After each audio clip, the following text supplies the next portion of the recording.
vejo uma audiência muito jovem, o que é uma coisa que me deixa muito contente, porque estamos a falar de educação e a educação tem a ver com todos nós, principalmente com os mais novos que estão agora a começar e que vão em breve estar a trabalhar e estar a produzir para um país que está cada vez mais bem educado. E foi por constatar esse facto, não é, que ao longo dos anos fomos percebendo que a tendência de Portugal nos testes internacionais, dos quais o PISA, que eu já vou falar um bocadinho para quem não está inteiramente familiarizado com esta sigla, tem mostrado que Portugal é um caso de sucesso a nível mundial e mesmo dentro da Europa, pela sua tendência crescente ao longo destes 17 anos em que estas avaliações internacionais começaram, ou pelo menos começaram a ganhar expressão. Portanto, este projeto nasce exatamente da constatação deste facto. É assim, Portugal está a subir, começámos cá em baixo, eu já vos mostro o gráfico, agora estamos na média ou até mesmo ligeiramente acima da média. Mas porquê? Quer dizer, porque depois há o outro lado da moeda que nos diz sempre os miúdos cada vez sabem menos, a educação cada vez está pior. O que é que se passa? Parece haver aqui um contrassenso entre resultados, por um lado, o mood ou o espírito nacional e muito pelos mídia do que é que se passa na educação. Portanto, houve um mote para fazermos este estudo e assim fizemos. Não é? A vantagem o que se nos posicionava à frente era mais do que olhar para os resultados, olhar para variáveis de contexto. E, portanto, nós delineámos este estudo que vocês têm aí nesse pequeno livro cor-de-rosa, um sumário executivo que depois se multiplica em muitas outras análises, noutros meios, que nós já vamos ver também quais são. E então fizemos um estudo com estas dimensões fundamentais. Portanto, primeiro o PISA e vamos ver o que é exatamente, porque é que é uma ferramenta tão rica. E muitos de vocês são estudantes e estarão a fazer, ou vão ter que fazer em qualquer momento da vossa vida, teses, trabalhos de pesquisa, e o PISA e outras bases de dados também internacionais são ferramentas fortíssimas, interessantíssimas para trabalhar. Vamos então olhar para o contexto económico, depois para os alunos e suas famílias, as escolas, dentro das escolas, naturalmente, os professores, e depois fazer um apanhado das nossas conclusões, que é o que melhorou, mas também o que ainda está por fazer e onde é que estão, o que é que nós conseguimos identificar que são ainda os pontos fracos da educação em Portugal e por onde nós podemos investir e desenvolver. Portanto, começando pelo que é o PISA. Portanto, o PISA é um programa lançado pela OCDE, começa nos anos 90, mas efetivamente, portanto, a ser conceptualizado ainda na década de 90, efetivamente arranca pela primeira vez em 2000. O PISA é o Program of International Student Assessment e o que pretende fazer é avaliar alunos aos 15 anos. É perceber aos 15 anos, não é ancorado no ano que os alunos frequentam, é ancorado na idade. Portanto, porque em 2000, a maior parte dos países, a escolaridade obrigatória terminava pelos 15 anos. Portanto, pensou-se que no fim da escolaridade obrigatória, o que é que os alunos sabem? Não ancorado nos currículos, não ancorado naquilo que terão aprendido na escola, mas aquilo que terão que fazer na sua vida adulta ou pré-adulta que estão prestes a começar aos 15 anos. Portanto, o teste foi desenvolvido com esta metodologia em termos de avaliação, de conhecimentos, mas depois, de uma forma muito inteligente, é suportado por questionários de contexto.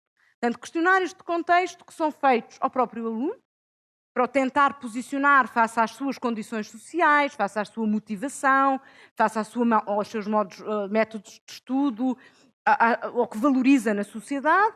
Também questionários de contextos aos diretores das escolas, portanto, em representação da sua realidade de gestão e de conhecimento do meio em que a escola movimenta. Mais tarde, com questionários aos pais, e este ano, em 2015, quer dizer, na última vez que o estudo aconteceu, que foi em 2015, com questionários também a professores. Portanto, permitindo-nos ter aqui uma enorme quantidade de variáveis, cerca de 7.000 variáveis, portanto é um estudo enorme para trabalhar, e nós, como é evidente, não trabalhámos as 7.000 variáveis, mas fomos trabalhando aquelas que respondiam às perguntas que se nos colocavam, para tentar perceber todo este contexto e, obviamente, tentar encontrar associações entre as diversas variáveis de caracterização do sistema e os resultados que os alunos iam obtendo. Ora bem, estas competências que eu disse são avaliadas em 3 literacias fundamentais para o desenvolvimento da vida adulta. E tem a ver com a literacia em literatura ou em leitura, a literacia em matemática e a literacia em ciências. Portanto, isto é sempre chamado de literacia, porque não vamos ver os conteúdos, mas vamos ver o que é que as pessoas sabem de matemática para resolver problemas da vida. Aliás, é muito interessante tentar até perceber um bocadinho o tipo de perguntas que são feitas aos alunos, porque nós às vezes dizemos porque as perguntas não têm nada a ver com o que nós temos nos nossos exames ou com o que as pessoas são avaliadas no sistema de ensino. Não é bem assim.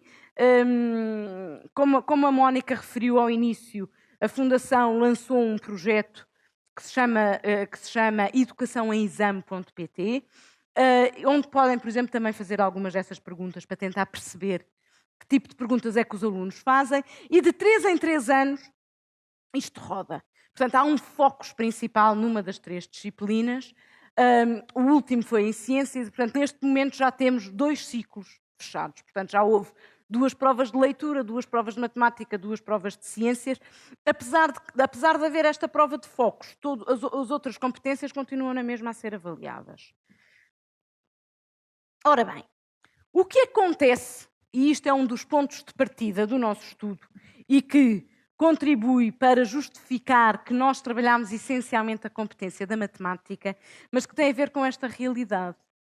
O que nós temos aqui é a correlação entre as 3 disciplinas, matemática e leitura, depois matemática com ciências e leitura com ciências. E o que vemos é que temos em todos os países uma correlação entre estas competências extraordinariamente elevada. Ou seja, os alunos que são bons a matemática são também bons a leitura e são também bons a ciência. E o mesmo para os que são médios e o mesmo para os que são menos bons. Portanto, há, no estudo PISA, uma relação enorme entre as 3 competências, porque isto não é ancorado nos currículos, é ancorado naquilo que as pessoas têm que saber para a vida. E, portanto, as pessoas vão ter que saber um pouco de tudo. E o que no PISA nos mostra é, em todos os anos, isto surge, esta correlação. Portanto, quando nós apercebemos esta correlação, percebemos que não vale a pena estarmos a olhar para cada um dos domínios separados e, portanto, focámos-nos no domínio da matemática. Podíamos nos ter focado em qualquer um dos outros, mas à época, quando nós começámos a fazer o estudo, a última base de dados disponível era a de 2012 e que tinha focos na matemática. E, portanto, nós optámos pela matemática só por esse motivo. Qualquer um dos outros resultados seriam similares. Outro aspecto que nós quisemos também validar e que tem a ver exatamente com esta ideia feita de que o que se avalia no PISA nada tem a ver com o resto, aquilo é uma avaliação de umas coisas assim abstratas, nós não sabemos bem o que são. E o que nós encontramos novamente, e foi só possível fazer para o ano 2009, porque depois esta pergunta desapareceu dos questionários PISA, infelizmente, e que perguntou-se aos alunos que nota tiveste na última avaliação interna na disciplina de português, porque em 2009 o foco era a leitura. E então o que nós constatámos foi os alunos que tiveram entre 5 e 10, 9.9, têm uma média de PISA aqui em baixo, nos 480.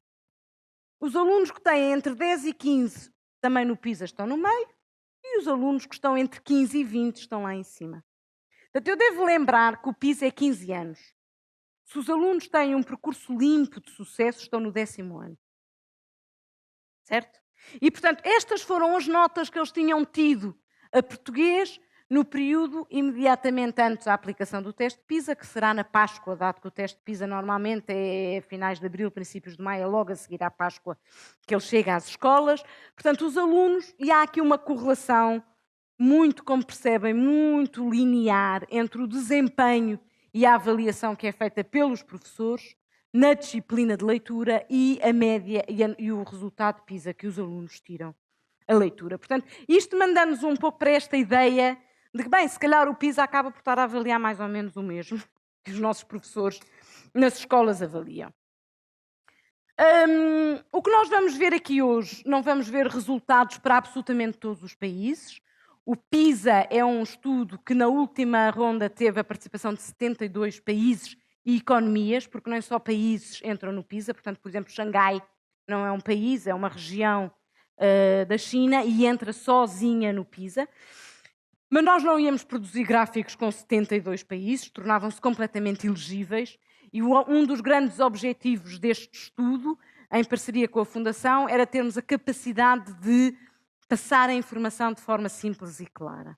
E, portanto, fez-se uma análise de clusters, de agrupamentos, só para os países dentro da Europa, porque excluímos logo países que têm uma realidade social e cultural muito distinta da nossa, nomeadamente a Ásia e alguns países da América Latina. E, portanto, ficando só com os países da OCDE, aliás, acabámos por depois fazer uma análise de agrupamento de países, e os países acabaram por se agrupar nos critérios que nós tínhamos definido desta forma. E, portanto, nós vamos olhar só para resultados de todos os países que estão no grupo de Portugal, porque o que nós obtivemos foi que Portugal é parecido com França, com Luxemburgo e com Espanha.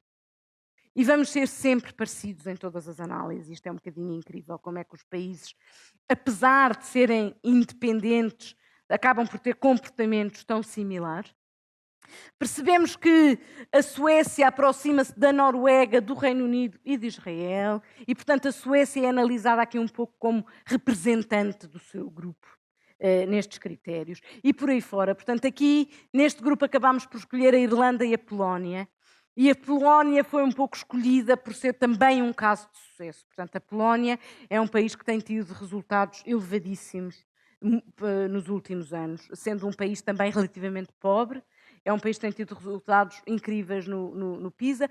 Depois surge na República Checa como representante do seu país, a Holanda, por aí fora, a Finlândia, a Dinamarca e a Suécia.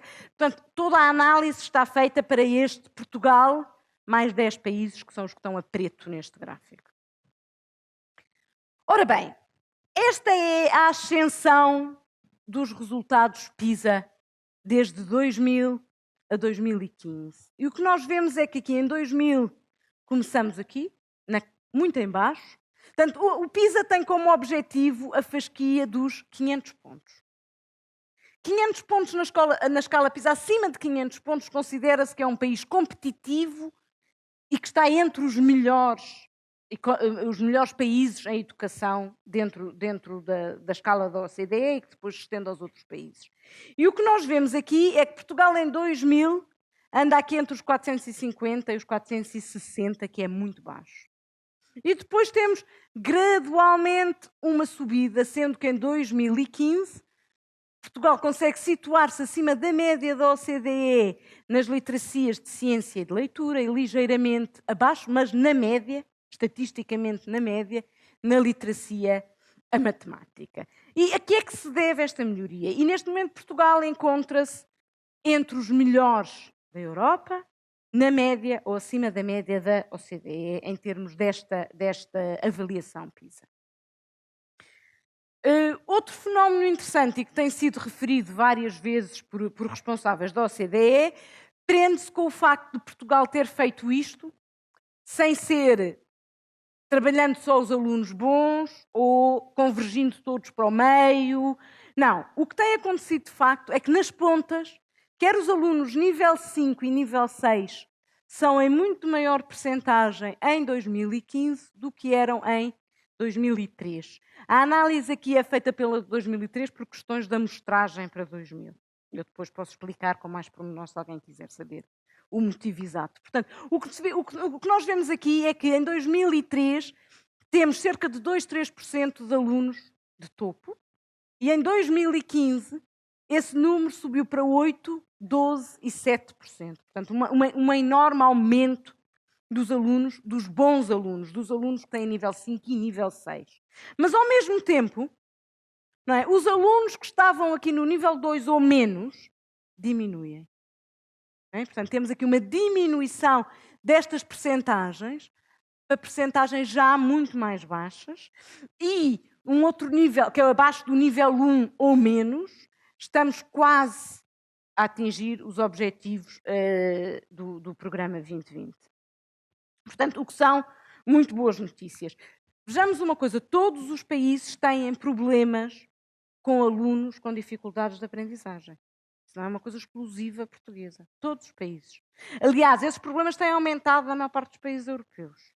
E Portugal é, juntamente com a Polónia, dos países que consegue fazer esta diminuição deste grupo de alunos, que no fundo são os verdadeiros desafios do sistema de ensino.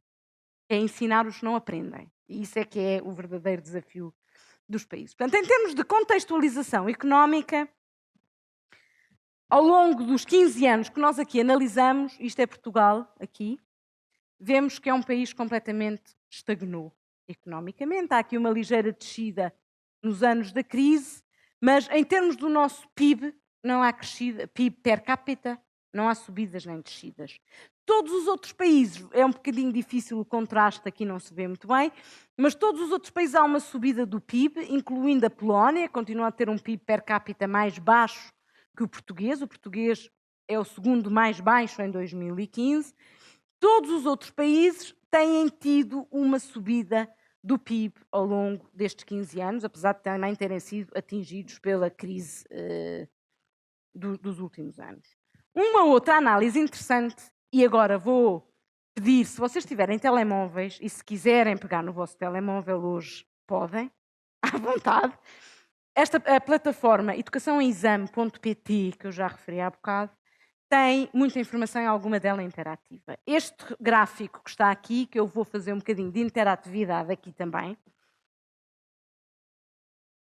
vai ligar, prende-se com a análise da despesa em educação per capita, ou seja, quanto é que cada um de nós paga para a educação de todos, a nível do ensino básico e secundário. Portanto, aqui não estão calculadas as despesas em educação para o ensino superior. E o que nós vemos aqui é que... Ops! O que é que eu fiz? Ok, deixa-me cá. Ok. O que nós vemos aqui... Oh, não posso carregar aqui. Pronto, já percebi, enquanto isto estiver a funcionar. Ok. A linha amarelo tem o custo em educação por aluno em dólares e está em paridade de poder de compra para poder ser comparado com os outros países. Portanto, o que nós vemos aqui na linha amarelo é que em Portugal há uma ligeiríssima subida do que cada um de nós gasta pelos alunos em educação. Anda nos 1.100, começou em 1.122 dólares em 2000 e em 2015 estamos em 1.337 dólares com esta subida nos resultados que nós temos aqui. Se olharmos, por exemplo, para a Finlândia, vejam bem como é que as curvas se mexeram. É? Na Finlândia, gasta-se 2.666 dólares em paridade de poder de compra, portanto, que é para ser comparável. Em paridade de poder de compra, e os resultados da Finlândia, que é um caso de sucesso, e ninguém discute que a Finlândia tem feito, de facto, tem estabelecido vários exemplos e várias normas para a educação, mas os resultados PISA têm vindo a cair. E chamamos a vossa atenção aqui até para o ano 2012, em que os resultados PISA descem 22 pontos, o que é muito na escala PISA, e reparem o que é que imediatamente aconteceu à despesa em educação para o período a seguir. Bum! Lá para cima. Não é? Portanto, são casos muito interessantes. Em Portugal, não passa nada no lado da despesa. Não passa nada do lado da despesa, os resultados têm vindo a subir. O que, de certa forma, até nos indica, não é? Mas apesar da despesa que eles aumentaram, os resultados voltaram a cair para 2015. Não há aqui uma inversão na subida dos resultados. Aliás, neste momento discute-se que haverá problemas na Finlândia e, portanto, estamos a ver o que é que vai acontecer no próximo ciclo. Mas, por exemplo, a Polónia, que é o tal caso de sucesso que eu dizia, a educação sai muito mais barata a cada cidadão do que em Portugal. Não chega aos 1.000 dólares em 2015 e vem lá de baixo de perto de 600 em 2000. E os resultados têm estado a subir. Agora temos uma queda de 14 pontos no último ciclo. Portanto, o que se vê aqui claramente, e depois desafio-vos a que na vossa aplicação vejam para os restantes países, é esta questão muito interessante de que a despesa que nós dizemos é isto não se acontece nada porque não há dinheiro, não podemos fazer porque não há dinheiro. Bem, em termos internacionais nós não conseguimos ver esta ligação entre o não haver dinheiro. O que nós vemos é que são sistemas relativamente pobres a terem resultados comparáveis com sistemas muitíssimo ricos. Podemos ver ainda só, antes de eu mudar, o caso da Suécia, que é um dos sistemas mais ricos, está praticamente em $3.000, que é praticamente o triplo da Polónia, e o dobro ou 2,5 vezes o que se gasta em Portugal, a despesa em Portugal, e que tem vindo sempre a cair, só no último ciclo consegue ter uma inversão nos resultados, mesmo assim abaixo, em paridade com o resultado que Portugal teve no mesmo período em 2015. Regressando à apresentação, onde é que ela está? Está aqui? Ok. Regressando à apresentação, portanto, este era o contexto económico e de despesa que eu acho que é muito importante para estabelecermos o que é que estamos aqui a ver. Portanto, olhando alunos e famílias, há uma variável muito interessante no PISA. Aliás, há um índice, que não é uma variável porque é construída a partir de muitas perguntas. Cria-se um índice que é o índice do Estatuto Socioeconómico e Cultural. E o que nós vemos em Portugal é que este estatuto está aqui na barra azul, era muito baixo em 2003, 2006, tem uma ligeira subida em 2009, volta a baixar-nos em plena crise de 2012 e agora volta a melhorar. O zero é a média da OCDE. Portanto, este estatuto, eu já vos vou mostrar e já podemos também fazer a seguir o que é este estatuto. Este estatuto socioeconómico-cultural deriva de uma série de perguntas sobre como são os teus pais, qual é a formação dos teus pais, qual é a educação dos teus pais, que profissão têm e o que é que tens em casa, quer de bens físicos, materiais, quer de bens culturais. E o que nós verificamos é que os portugueses têm tudo igual aos outros e até melhor. Telemóveis, então, nem queiram saber. Todos têm pelo menos 3 telemóveis em casa, todos têm computador, todos têm internet, quarto para si, casa de banho em casa, enfim, todos estes indicadores que são medidos, Portugal está perfeitamente ao nível ou até acima da maior parte dos seus parceiros. O que nós não temos é pais com educação, nem grandes estatutos profissionais. E o que acontece, e na linha cinzenta, o que nós vemos é a desigualdade. Esta linha mede a desigualdade dentro do país. E o que nós vemos é que, apesar de tudo, a desigualdade tem vindo a diminuir. Apesar de tudo, entre 2003 e 2015, o país tinha aqui um nível de desigualdade nesta escala que era menos 0,13 e agora estamos a chegar ao menos 0,15. Portanto, há aqui uma melhoria em termos da desigualdade, ao mesmo tempo que há uma melhoria em termos do escalão em si, mas ainda estamos longe da OCDE. A média da OCDE, volto a lembrar, é 0.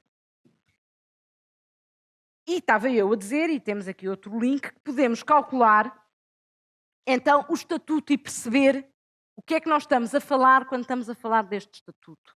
E, portanto, se nós viermos aqui, a primeira pergunta é, e depois experimentem para perceberem de que forma é que isto está ancorado na questão das qualificações, que está aqui nesta pergunta 2, e na questão da profissão. Portanto, se nós viermos aqui e dissermos qual é a profissão do teu pai, vamos pôr aqui que é um paramédico ou um radiologista, que tem 12 anos de escolaridade, fez o secundário, e depois aqui podemos pôr aleatoriamente se tens quarto, tens televisão por cabo, há quantos carros, portugueses todos temos carros, quantos smartphones também,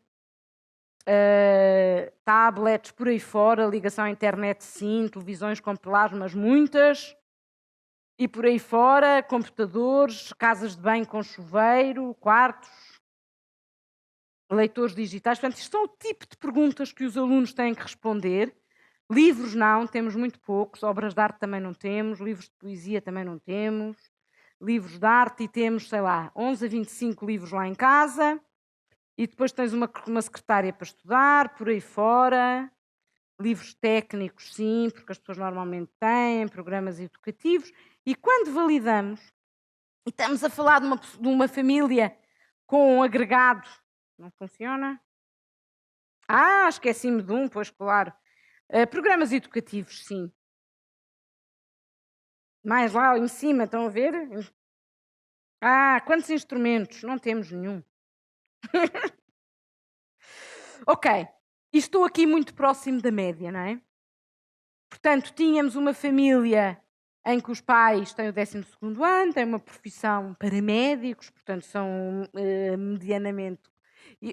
lá estou eu a apontar sem poder, mas tínhamos visto que tínhamos menos 0,45, eu agora já não consigo lá voltar, comparado com o menos 0,4, que é a média nacional. Portanto, este é o panorama, não é? Agora, o que se passa realmente em Portugal é que 48% das mães só têm, quem é que manda um número? 48% das mães só têm o 9º ano ou menos, o 12º ano ou menos, 9º ano ou menos, exatamente. 48% das mães em Portugal continuam, de alunos que em 2015 tinham 15 anos, continuam a ter o 9º ano ou menos. Portanto, temos um déficit de qualificação dos pais muito grande e, consequentemente, um déficit profissional, que se a pessoa não tem qualificação, à partida há uma série de empregos que lhes estão vedados. Outra forma de medir o impacto do estatuto no sucesso tem a ver com este fenómeno, não é? Que é o fenómeno da repetição de ano, o chumbo. Chumbar alunos. E o que é que nós temos aqui? Temos que a probabilidade de um aluno chumbar que pertence a um estatuto baixo, menos 1, está aqui em cima, em 0,4. Ou seja, por cada 100 alunos, há 40 provenientes desta classe social que vão chumbar. Ao passo que se o aluno pertencer a uma classe social mais privilegiada, os filhos dos professores, os filhos dos médicos, as pessoas que têm alguma cultura, está aqui em baixo, já só tem uma probabilidade que anda ali na casa dos 0,12. Portanto, ou seja, só 12 em 100 dos que vêm de classes sociais abastadas repetem um ano, ao passo que 40 em 100 de classes médias, mais baixas, repetem sempre. E este é um dos problemas que ainda perduram no nosso sistema de educação. Um ponto forte, fortíssimo, a favor dos alunos portugueses, prende-se com a motivação. Os alunos portugueses são dos mais motivados da OCDE. Voltamos a ter aqui 0 como média da OCDE e Portugal está aqui acima, juntamente com a Irlanda e com a Suécia. Todos os outros países que estiveram no estudo apresentam um índice de motivação abaixo da OCDE. Os alunos portugueses reconhecem o valor da escola e estão motivados e querem aprender. Um outro indicador que eu não vos trago aqui hoje, mas que vão poder encontrar ao longo do estudo, tem a ver com a ambição de qualificação dos alunos portugueses. A percentagem de alunos que aos 15 anos quer tirar uma licenciatura é muito grande.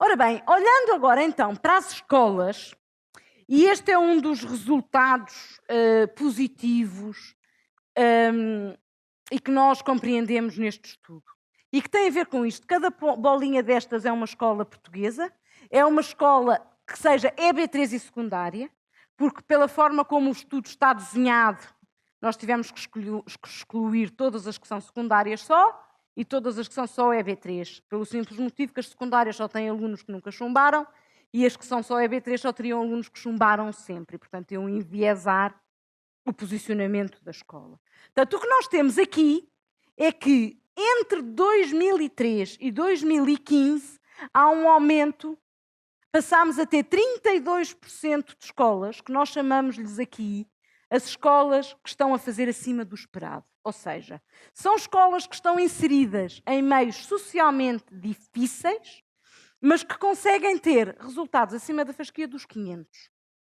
Ou seja, são as escolas, estas escolas aqui, que é as escolas dos meninos ricos, que têm um ESCS acima do 0, estão todas aqui em cima, não há nenhuma.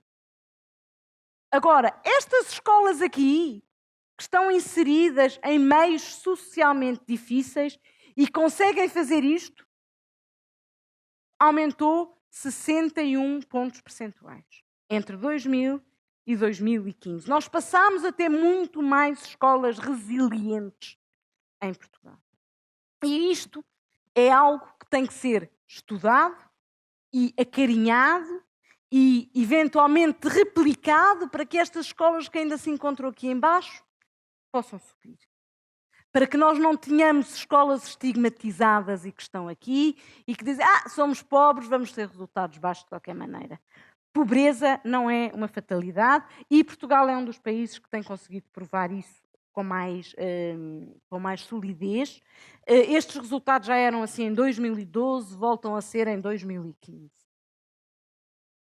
E, olhando para isto, nós pensámos e fizemos uma pergunta e que teve a ver com o que é que tipo de práticas é que nós encontramos que associam as escolas, e neste caso há agrupamentos, porque as escolas são geridas, como sabem, a grande maioria das escolas estão agrupadas, e portanto são escolas que levam os alunos desde a primária ou até desde o pré-escolar até ao final do secundário. Que tipo de práticas é que se associam às escolas que estavam acima daquela linha, e só da parte esquerda, e as que estão abaixo?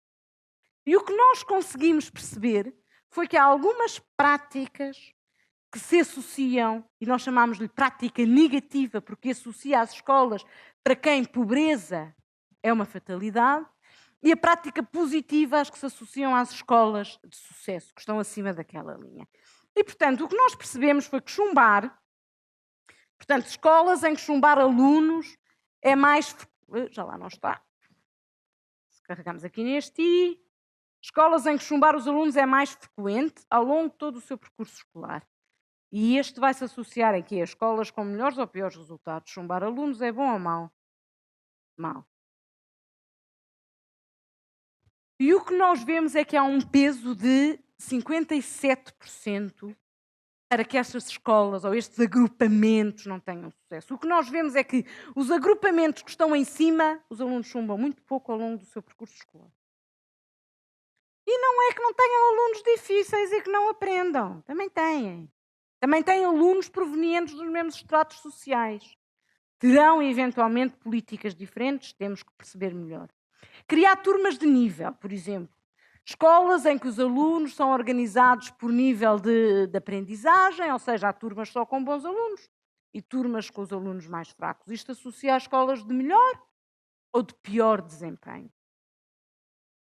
Pior, melhor, quem é que volta em melhor? Ninguém? Então, é bom ou é mau fazer turmas de níveis? Mau? Vocês acham que é mau? É? Turmas heterogéneas é melhor? Vamos ver se é. É, sim, senhora. As escolas que fazem turmas de nível têm piores resultados. E por aí fora, eu não vos vou amassar com isto, porque ainda temos algumas coisas e acho que já devo estar a ultrapassar em muito o meu tempo. Por exemplo, os professores sentirem-se valorizados. Associa às escolas melhores ou às escolas piores? Melhores, claro que sim.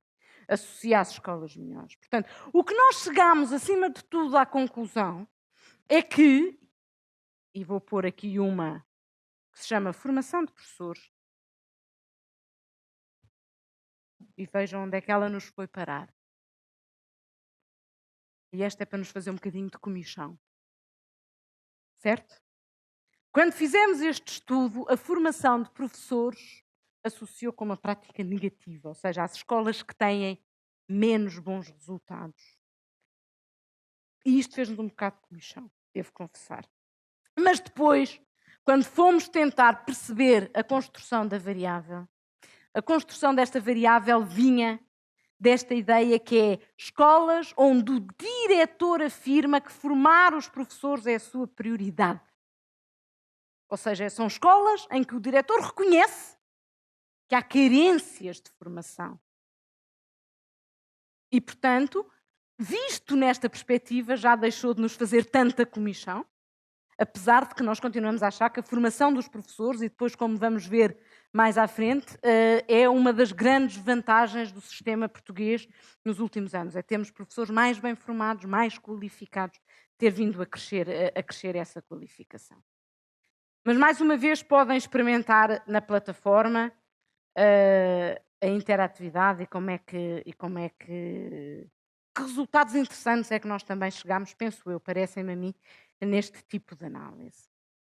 Ok, olhando então para os professores, E o que nós vemos aqui é que os professores, a classe de professores, sente-se desvalorizada, sente que há falta de respeito pela sua profissão e que também é raro ter um feedback ou ser reconhecido.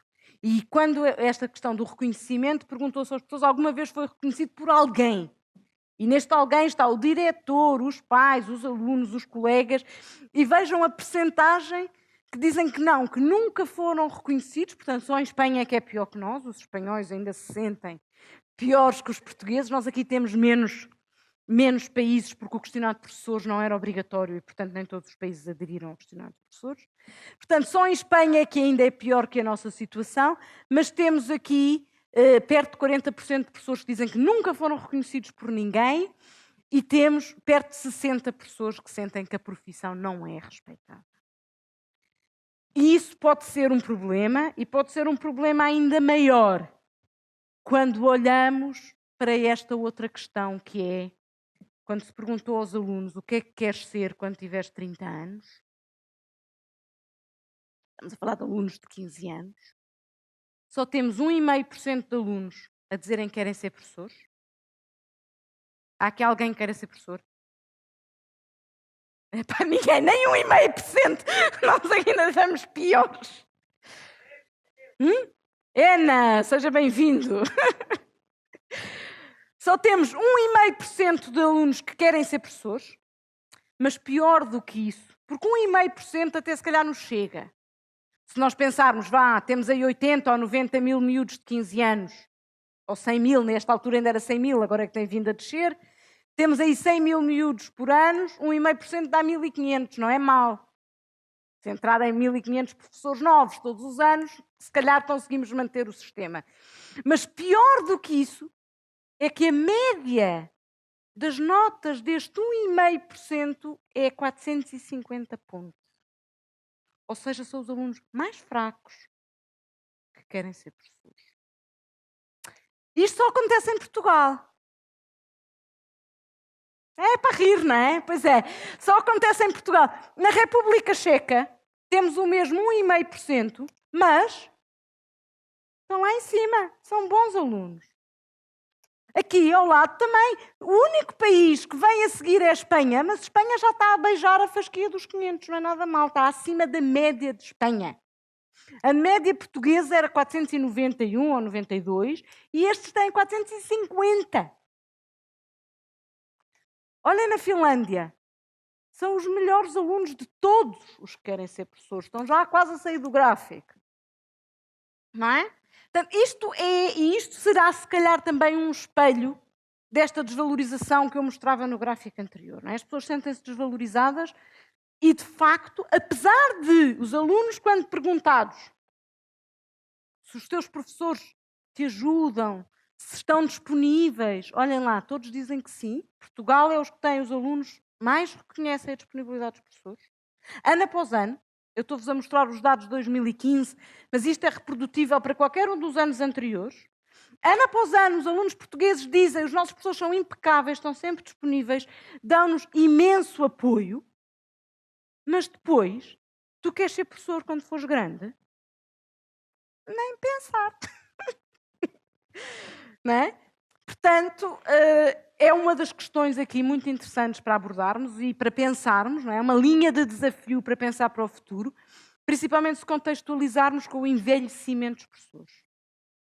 Não é? Nos próximos 15 anos, 2/3 dos professores vão se reformar. E depois vão ser substituídos. E os professores são a grande mais-valia do sistema de ensino. Ora bem, resumindo e concluindo, o que melhorou? E o que nós vemos entre 2013 e 2015 é que melhorou quase tudo. Certo? O que nós vemos aqui é que, primeiro, o número de escolas resilientes melhorou muitíssimo.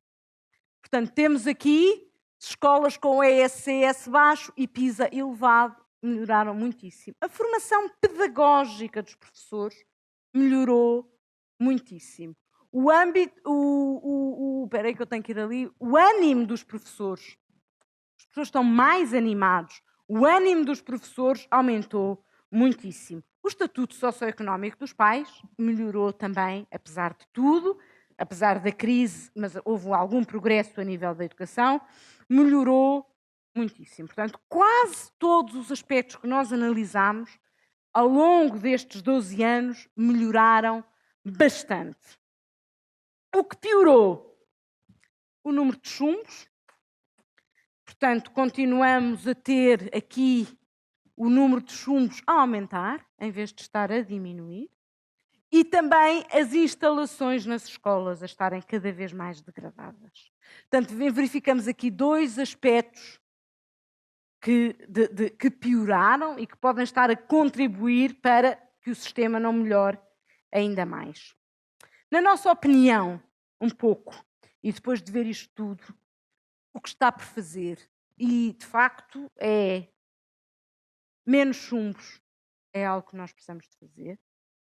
Este gráfico foi adaptado de um site, este não é PISA, tem a ver com um site que se chama Endowment Foundation, e que eles fazem uma meta-análise de vários estudos europeus integrados e tentar perceber de várias medidas, quais são as medidas para o sucesso e quanto é que elas custam e qual é a aprendizagem que cada uma dessas medidas proporciona aos alunos.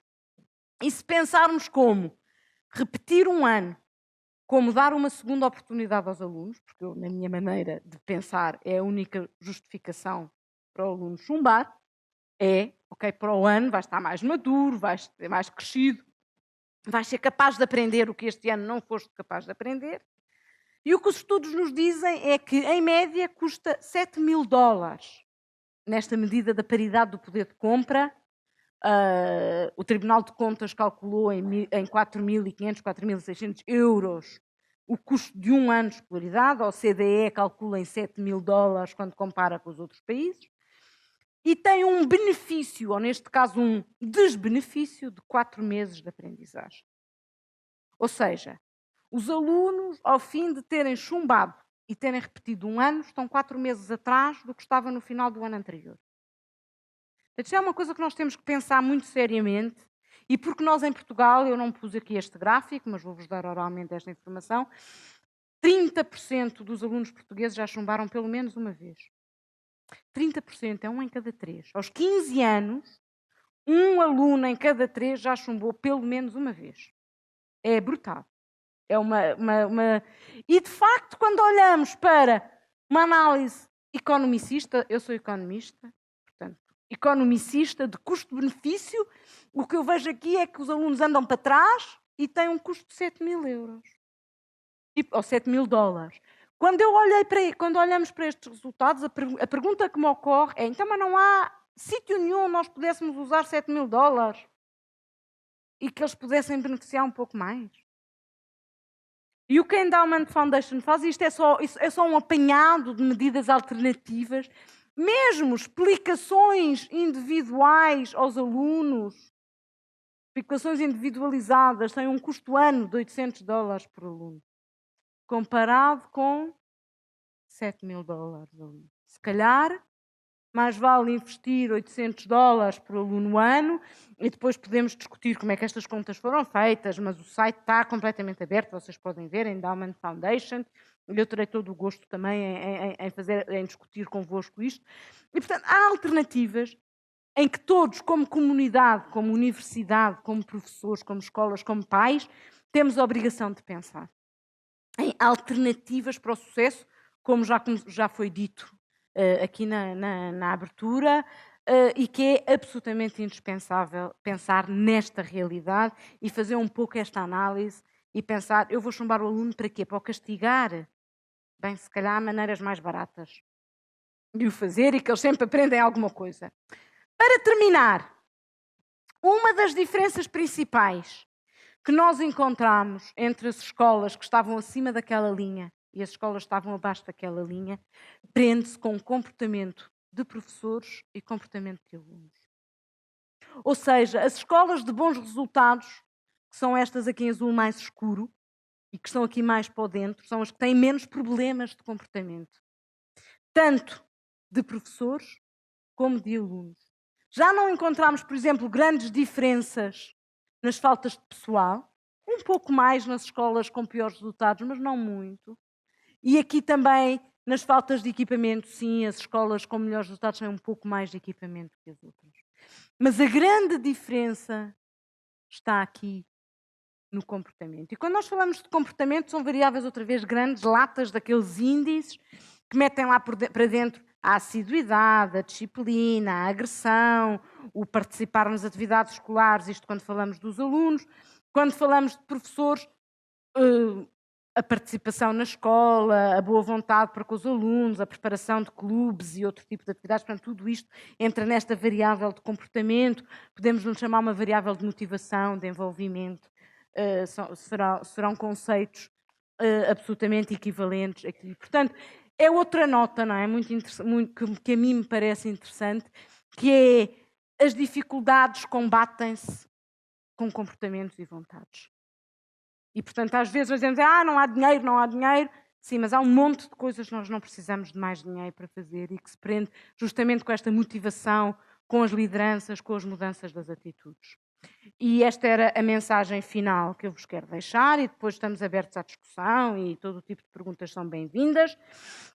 Só antes de terminar e de dizer aqui um muito obrigado em nome da Ana Sousa Ferreira e também da Teresa Casas Novas, que hoje não puderam estar presentes.